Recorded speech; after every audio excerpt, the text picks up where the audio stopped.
internationale. Internet yu seneinfo.net ak seneinfo international ñu ngi leen di nuyu fas yéene leen defal tënkub xibaaru tey vendredi di 11 septembre 2020 dañ koy tàmbaleeg xibaaru biir réew mi. ab conseillère municipal boo xam ne kon mu ngi fële ci commune bu Thiaré Dialgui ci région bu Kaffrine moom nag lañ fekk mu faatu ci biir néegam ñu fekk nag ab buum ci baat ba kon daal ñu njort ne kon mbir mi xaru la bu ñu sukkandikoo ci Libération Online yi nga xam ne ñoo joxe information bi nag moom nee nañ daal.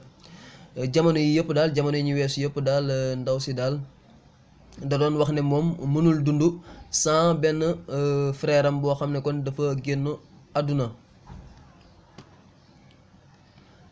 lii tamit ab ndaw la boo xam ne kon ab moromam moo ko faat ab ndaw bu am 18 ans kon beneen moromam bu am 19 ans daal moo ko faat fële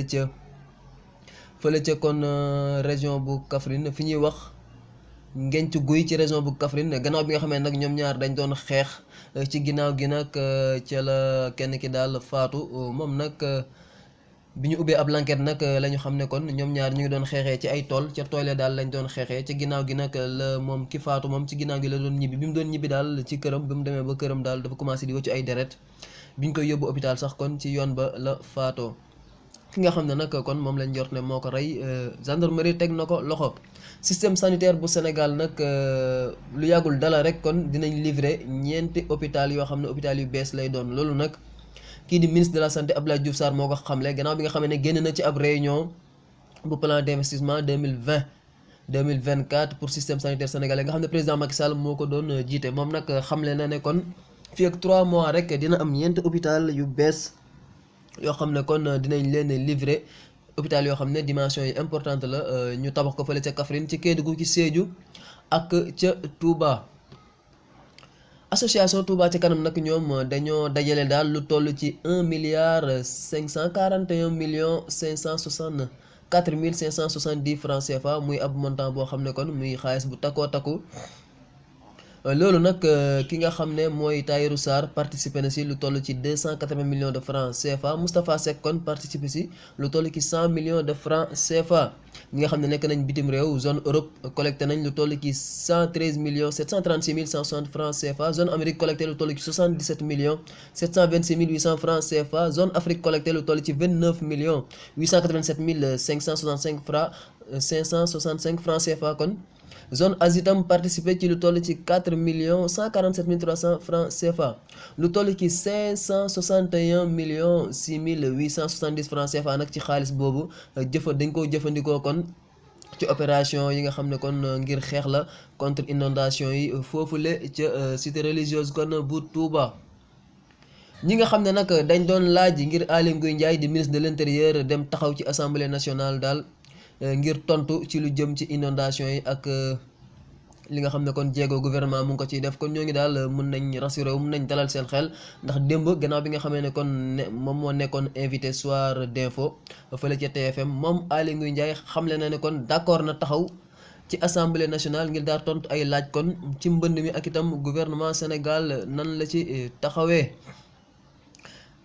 xibaaru Afrique nag dañ koy ubbeek Côte d'Ivoire nga xam ne ñii di avocat Guillaume Soro nga xam ne nag kon dañoo rejeté candidature am ay avocat am nag ñoom dañoo déposé démb ab requête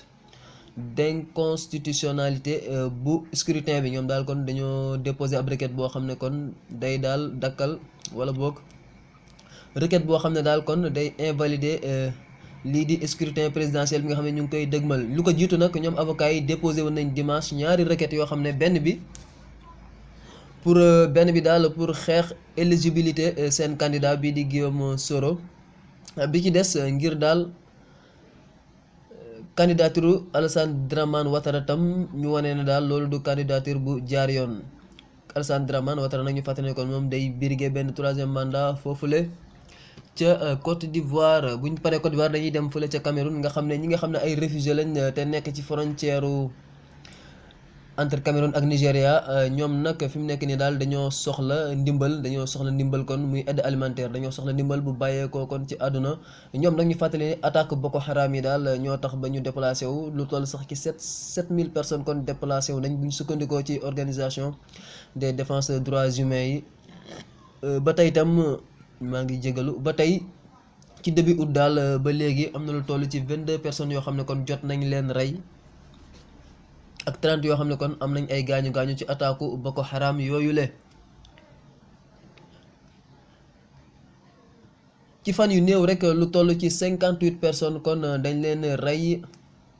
ci ay massacres yoo xam ne kon mu ngi am fële ci province bu Ituri bu nord-est bu République démocratique du Congo. am na ab ministre boo xam ne nag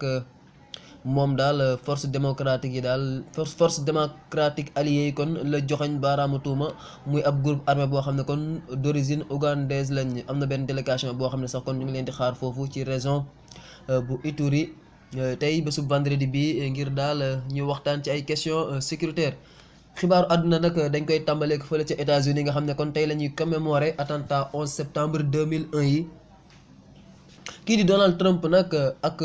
rivalam di Joe Biden ñoom nag war nañ dem ci site bi maanaam site bi nga xam ne kon fa la benn avion bi defoon crash muy Pennsylvanie nga xam ne foofu état clé la ci élection présidentielle foofu ci Amérique. ñoom ñaar nag foofu lañ war a daje ca site ba waaye nag ñu ngi xalaat dañuy njortu daal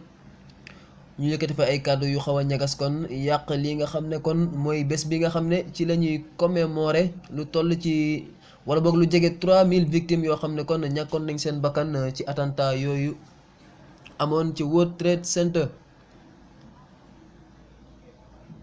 lakk bu métti bi nga xam ne nag mu ngi am fële ca côte ouest bu États-Unis lakk bi nag mu ngi wéy kon di def ay jéeye ba démb sax sapeur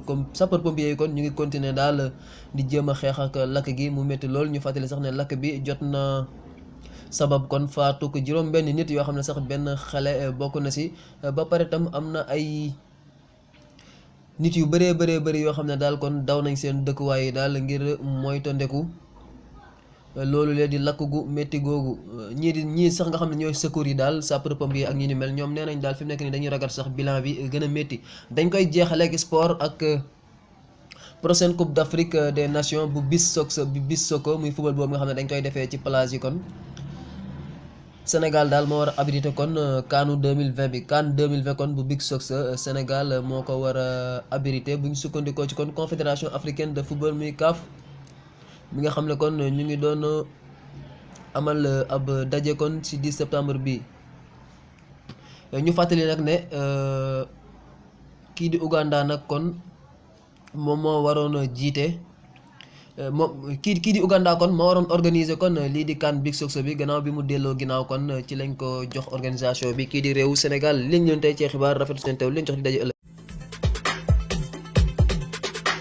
askanu Sénégal ak bitim réew seen groupe d'information bi di Sen Info International ubbil na leen ay buntam ci www.seninfo.net ngir ngeen di mën di am bépp xeetu xibaar ca ba mu jotee ci ay anam yu wóor moo xam xibaaru politique la ci wàllu culture bi cosaan ak aada xibaaru tàggat yaram xibaaru diine ak lépp lu xew ci àdduna bi mën ngeen a abonné wu ci YouTube bu Sen Info International ngir xam li xew ci seen réew ak fépp ci àdduna bi seen groupe d'information Sen Info International ndimbalu askan wi moo ko tax a jóg.